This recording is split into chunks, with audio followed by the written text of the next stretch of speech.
you've been a Jesus person for a while. Your story, right? Like it was Aunt Judy. Yeah. You talk about Aunt Judy, and you've pastored in different churches. You've been a super successful youth pastor for a long time, and then you and Pastor pastored a church together in this church and all of that. What is something when you began your Jesus journey that surprised you? You know, like for me, it was a difficult time, but I had this sense of peace. Like I didn't feel alone, and it's hard to explain to people. So like, what is something for you at the either start of your Jesus journey and then being in ministry? Like, what is something for you that like surprised you?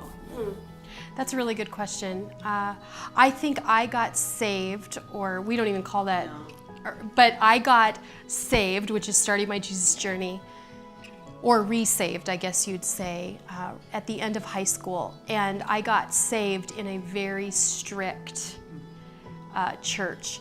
And it was a lot about action, but I felt like I look back and go, even though they said don't do this and don't do that, and it controlled my actions, I'm really grateful for that foundation because my actions led to how I feel. It led to it was like I did the outside in.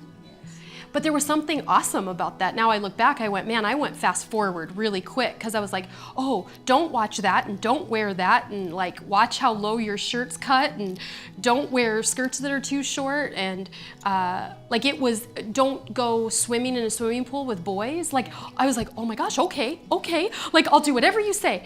And I didn't get mad about it though. I was just like, yes, I was dutiful.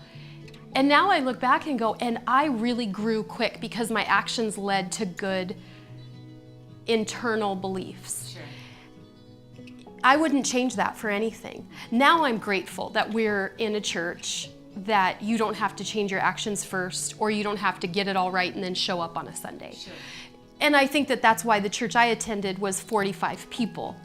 Because I was determined to do exactly what they said, but only 45 people were with me. They were like, this is the only church that has this small of a crowd, but everybody's really good.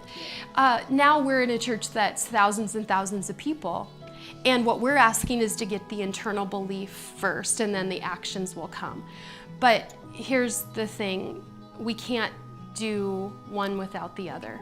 And so now I wouldn't say it's a problem, but I would say the challenge for a church that's really growing and saying just change on the inside first is that's hard to measure, but our actions are basically fruit, and as our actions begin to change, we start to see ourselves and others see us as further along on our Jesus journey. So I love that we're in this environment. I love that we can pastor a church like this because not everybody's going to start how I started. But I will say actions are pretty amazing, and they're good indicators. And frankly, I did feel better having a standard of what came out of my mouth, what went into my eyes, who I hung out with, what I wore. I look back and that has stayed with me. I still have standards.